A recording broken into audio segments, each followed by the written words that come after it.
Thomas here from Style Me 5 Ways. So today's video is a little bit different. So you know a little bit about me, but I want to delve a little deeper and have you really know me.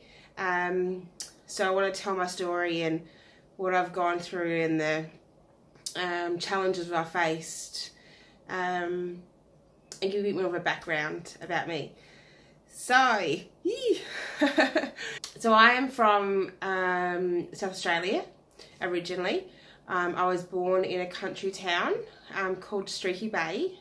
Beautiful farmland. We had a massive farm there. And then in the town centres, surrounded by water, beautiful little country town, still is. I think I would have been about 4, and we moved to Adelaide, and then we moved down south, which is where we stayed. So we first moved to Morphettvale and went to Carrara Primary School and went to Wirianda High School. So childhood was great. We played basketball, and I was heavily involved in basketball, so I loved my basketball. Would train and play up to 5-6 times a week. Went to nationals and lots of training squads, etc. Loved my basketball and still have several best mates still from basketball and several friends, that's for sure. So where my some of my challenges started was when we were in Morphettvale and in primary school, where I was only young. I think maybe grade 2, so only grade 3. Unfortunately, a older boy down the road was a bit messed up and sexually molested myself and another family down the street. So that was a confusing, confronting time. Our family and the other family decided to move house because they weren't going to be moving. So we moved, which was great, closer to the high school. So that was really good to get away from that and not have to think about it so much, etc. But certainly were, I guess, scarred from that a bit. Didn't really understand it, and unfortunately back in those days counselling wasn't a big thing, so it was kind of swept under the carpet and wasn't really talked about. My parents did the best they could at the time. So also went through some bullying when I was in primary school, which was pretty hard.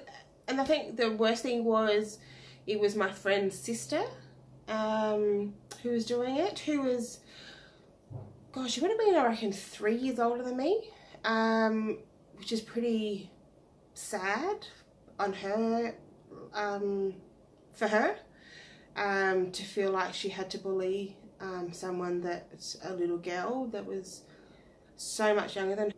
Ended up being that my mum went and spoke with, well, blasted her, I think, and that subsequently stopped, which was really good. After the issue with the other boy down the street,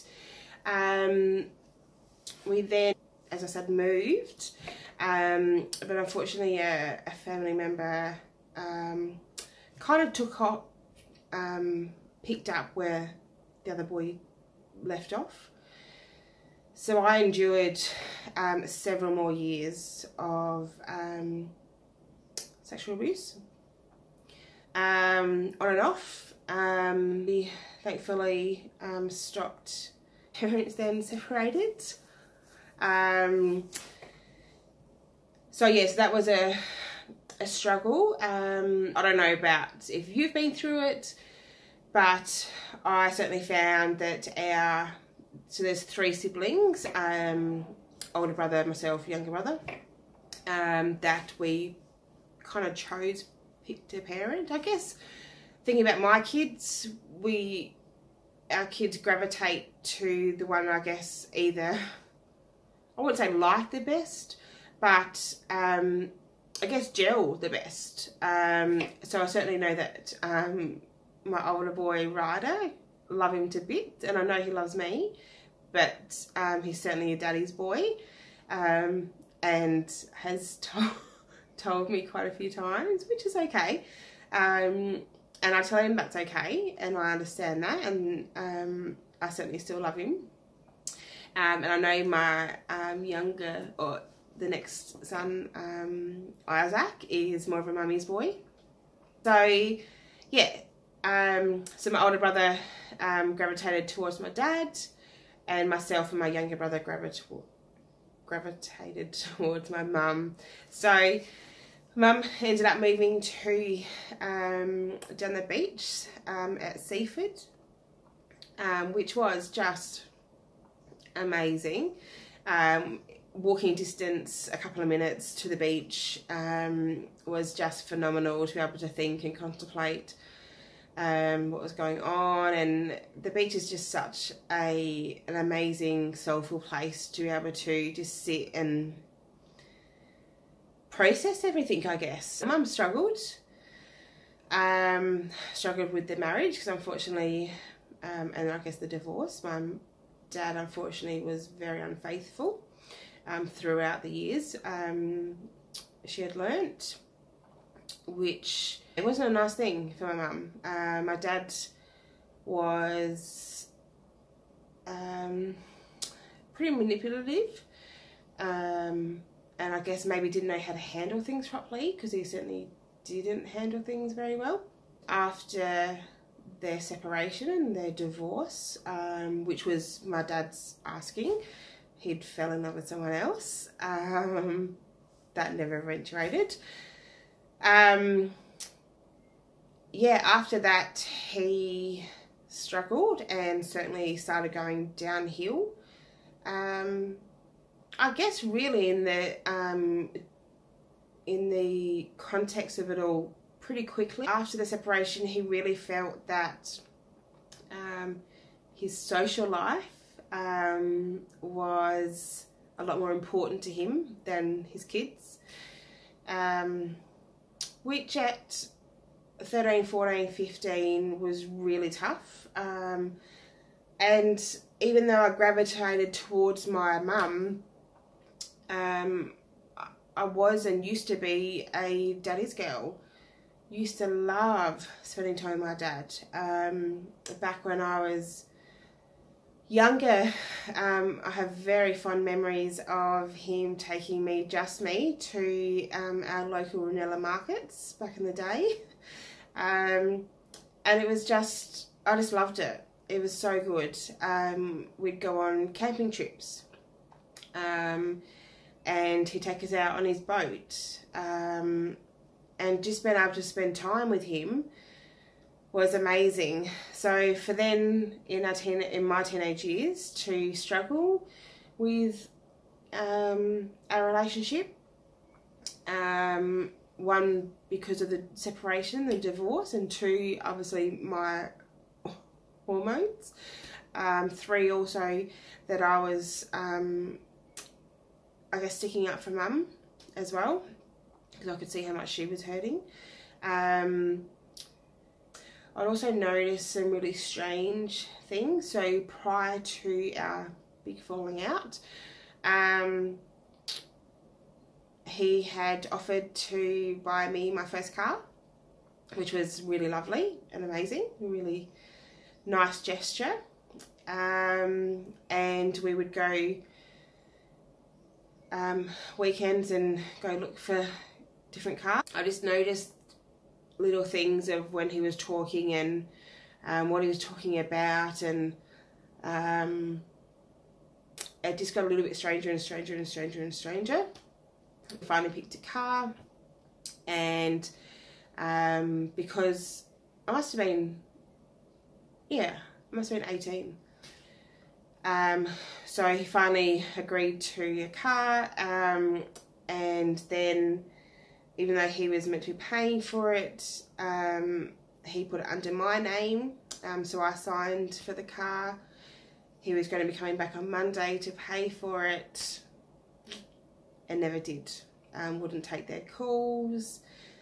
So then they came to me for the money, and obviously at 18 I didn't have it, but thankfully for me, they were very sympathetic of my situation and just tore up the contract. Then approached Dad about it, and that's when it became physical, and not very nice, and then I just cut ties. Fast forward about a year, I went over there for Christmas, and it was just, there was just something not right with him. Anyway, my brothers and I kept saying there's something not right, and we would go and speak to people about it. My mum would help us contact the right people and speak to people with us. To the point, my older brother went to his house one night, or one day maybe, and ended up having a three-way conversation with himself, my dad, and somebody else in the room. There was no one in the room. So that was the clincher for us, and that's when we had an intervention and had him committed to the mental hospital, and eventually he was diagnosed with paranoid schizophrenia. At that point, when we did have him committed, the house was almost in foreclosure. He had quit his job. Well, he hadn't quite quit, he just didn't turn up. His electricity was off, his gas was off, his water was off, there was no house insurance. He had candles set up a lot around the house. He ended up having a loaded shotgun there as well. So he was in a pretty bad way, as you can imagine, and very mentally unstable. So we dealt with that as best we could, really. At 18, 19, 20, how do you deal with that?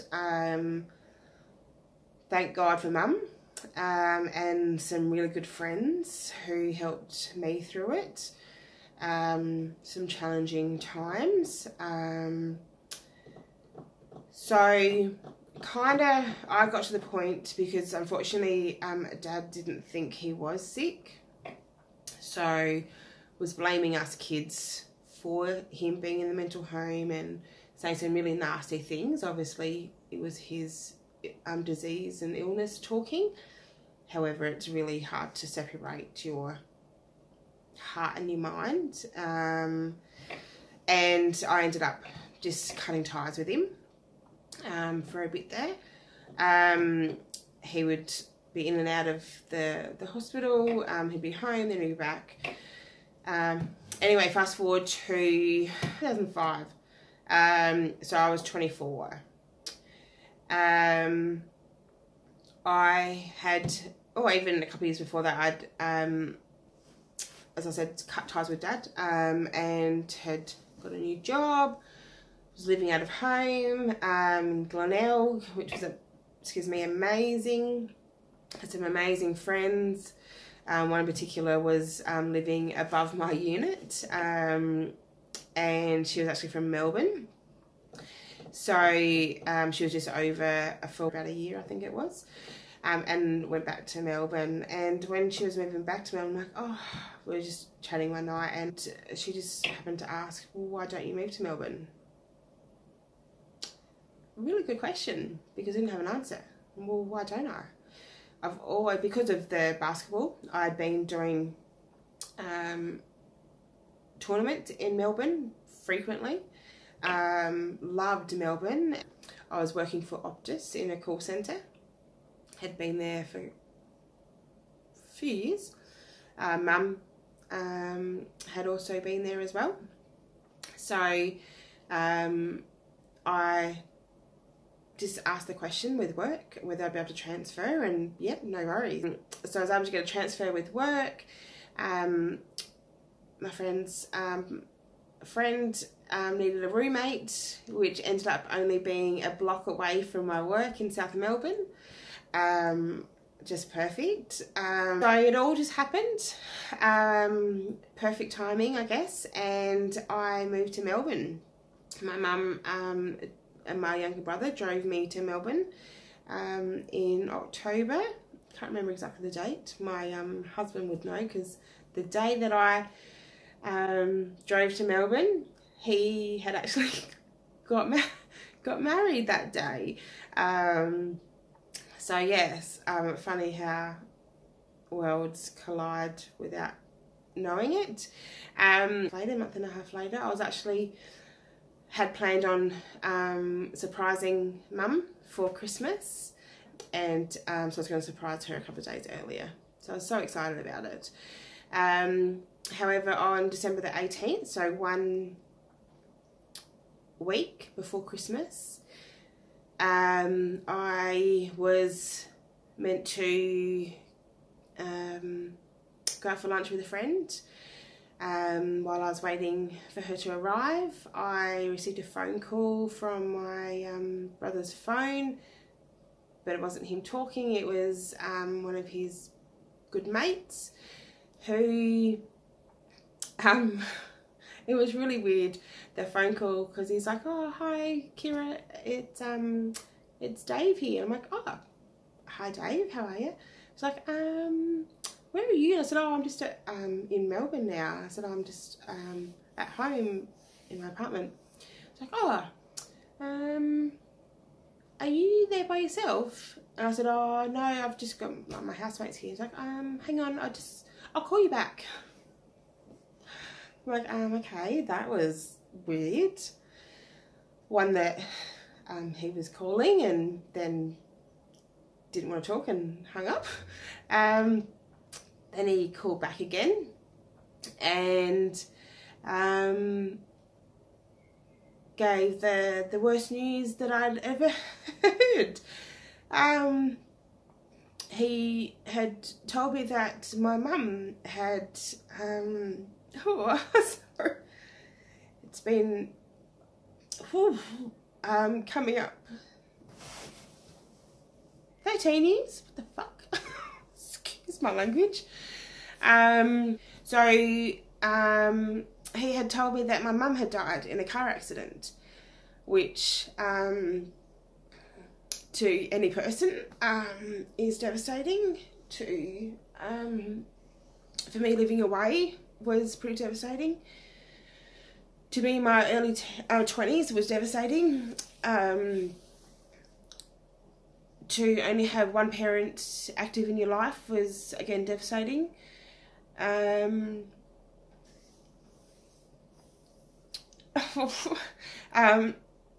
mum was my rock, my best friend. So it was just a really hard time.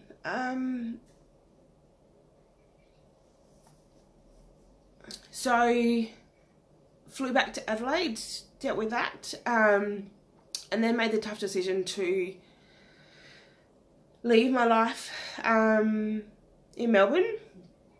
And thankfully Optus had been amazing and transferred me back to Adelaide, to the office there. However, my mum was still working with Optus, and that's where she was working in the internet department, and they had graveyard shift, which I don't think it's called anymore. And so she had worked, I can't remember exactly, but I think maybe 11 to 7 or something like that. 7 a.m. that is. And she was driving home from that when girl in, I think she was late teen, like 18, 19, 20, maybe 21. don't know exactly, can't remember. She was driving home from a night out, had some drugs in her system, and crossed the other side of the road and hit Mum head on. And Mum would have only been doing 65, maybe 70 at the most. People survive head-ons at 100, and Mum didn't survive, and the other lady or girl didn't survive either. So it just wasn't their time, or their time was up. So I moved back to Adelaide for the year, or for a year, ended up being a year, just to, obviously with not having Dad around, had to do all the administrative and deal with all the companies and everything, the house, cleaning that up and getting it ready to sell, which was a shit of a thing, the whole thing, and way too soon. Deal with the funeral, had to deal with all the bills and the bill companies, and her will and all that rigmarole. It was pretty crazy. So if we weren't, with all that we'd been through, if we hadn't grew up beyond our years beforehand, this made us jump another level. I then moved back to Melbourne after about a year. I think it was pretty dead on to be about a year. This time moved in with a beautiful school friend in Melbourne. Then decided to travel around Australia with my younger brother. So I went from Cairns down the east coast all the way to Perth. Was amazing. I then was contemplating, what do I do next? So I again transferred with Optus, which amazing. And I was contemplating, what do I do next? I had taken some time off, as you can do when you have a little bit of an inheritance, and I guess put it out to the universe without realising it. Back then I didn't quite understand what I do now, and come across image consulting, and I just knew that was what I was meant to do. I'd always been a keen dresser, I guess, and my auntie would come to me and ask me to shop for my cousins. They were in the country still, and come up to Adelaide and see us. So I just loved fashion. People would always comment about how nice I looked and the outfit looked great and this and that. So I took the leap of faith and did my course, which gave me an internationally accredited image consulting title, I guess. I had a business in Melbourne for a little while until we decided to move to the Gippsland area, where the business was put on hold while we had our kids. So they are 8, 6 and triplets that are 4. So as you can imagine, there's some good times and some challenges that come with having triplets, that were spontaneous, or as people sometimes call it, natural. Complete and utter surprise. We had planned on one more. So after the boys, we decided that we'd have one more, and we're completely blown away that we were having triplets, and certainly that brings some emotion and challenging times. However, they are 4 now, and before we had them, we couldn't imagine our lives with them. and now we can't imagine our lives without him. Even though I've been through a lot of challenges, certainly some circumstances that are not the nicest thing to go through. However, it has made me who I am today. Even though, yes, I would probably change a couple of things, take a few out. I'm at peace with it all now. Even though there's a couple of tears about my mum. Before I would have been a blubbering mess. Well, actually, no, I probably could have even done this video, to be honest. So, I have learnt we have choices. Whether we like them or not, there's always choices.